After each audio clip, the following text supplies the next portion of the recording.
Kalau menurut saya sih nggak melanggar HAM ya Bu, kan anak kita nggak disiksa juga di sono, malah dikasih ilmu, malah dikasih pelatihan yang lebih bagus.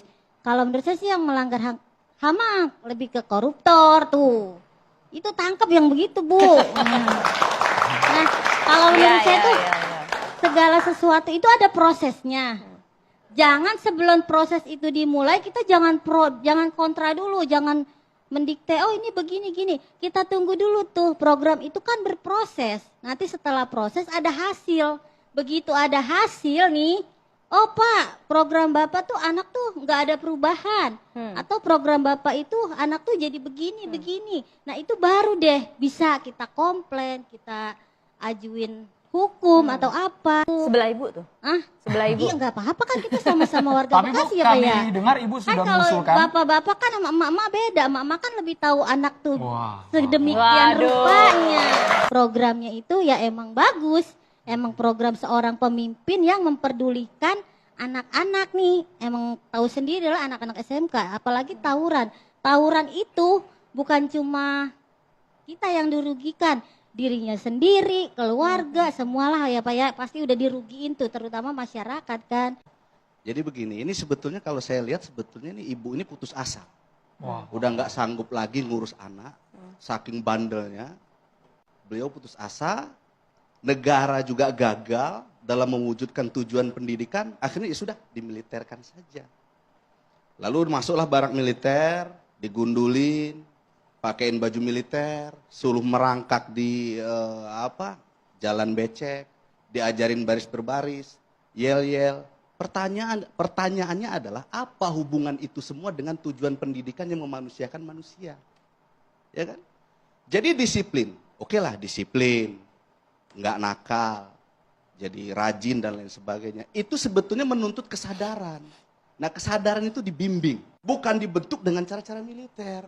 Dan nggak ada dasar hukumnya juga, pakai cara-cara militer itu nggak ada dasar hukumnya. Yang melanggar bagaimana Pak Adel? Yang Bapak melihat, wah ini kayaknya bertentangan nih dengan tujuan pendidikan kita. Misalnya begini nih, militer, identifikasi dalam pikiran kita, semua manusia lah yang namanya militer, itu kan untuk perang. Menjaga pertahanan dan keamanan. Nah sekarang anak dilatih dalam barak militer dengan stigma anak nakal. Ya kan, ketika keluar dari barak militer, apa dicap oleh masyarakat? Oh ini anak nakal alumni barak militer. Sudahlah nakal, dilatih dengan cara militer, lalu diterjunkan kembali kepada masyarakat, orang tua dan negara. Barak militer berapa lama sih? Seminggu, 2 minggu? 2 minggu. Paling 2 minggu, paling lama 6 bulan. Apa yang bisa dilakukan 6 bulan dengan materi yang belum jelas? Belum tapi diuji. kan belum ada hasilnya juga ya. Berarti anak jadi kelinci percobaan Bu. Nggak boleh anak jadi kelinci percobaan. Kalau gagal gimana? Nggak bisa. Kak Seto Oke, langsung saja Kak Seto, Silakan Kak silakan. Seto. Iya, terima kasih. Ya, saya pada waktu ditanya mengenai hal ini, saya bilang saya baru bisa menjawab kalau saya sudah bisa melihat sendiri. Saya bisa bertatap muka dengan para pelajar, saya juga bisa konsultasi dengan psikolognya, kemudian saya juga bertemu dengan orang tuanya dan sebagainya. Dan pada waktu anak saya tanya, apakah senang? Apakah senang sekali.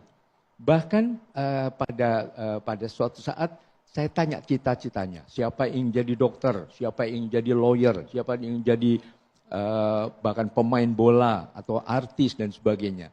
Terakhir pada waktu saya tanyakan, siapa yang ingin menjadi anggota TNI, itu 75% angkat tangan. Mereka happy banget atau malah sebaliknya gitu? Saya kira tidak semua jadi bintang film bisa action ya. Jadi apa senyumnya, gembiranya, segala spontan, teriaknya dan sebagainya. Jadi saya saat itu benar-benar salut menyampaikan itu, tapi hanya saat itu saja. Nah saya ingin juga melihat perkembangannya dan sebagainya. Dan tentu juga nanti hasil akhir evaluasinya bagaimana. Oke. Kenapa di barak militer? Kenapa harus barak militer Kak Seto? Kenapa harus barak militer? Itu Nggak ada juga tempat yang lain. saya koreksi, mohon maaf ya.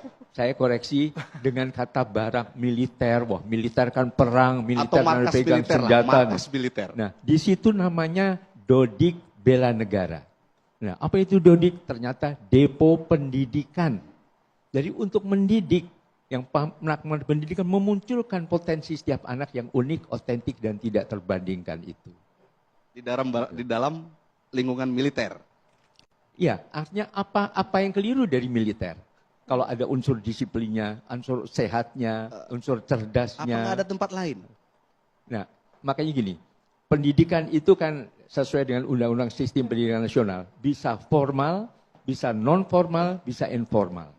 Nah, kalau formal tidak optimal, bisa dibawa ke non formal, bisa ke sanggar musik, sanggar tari, bisa ke dodik bela negara, bisa kemana saja.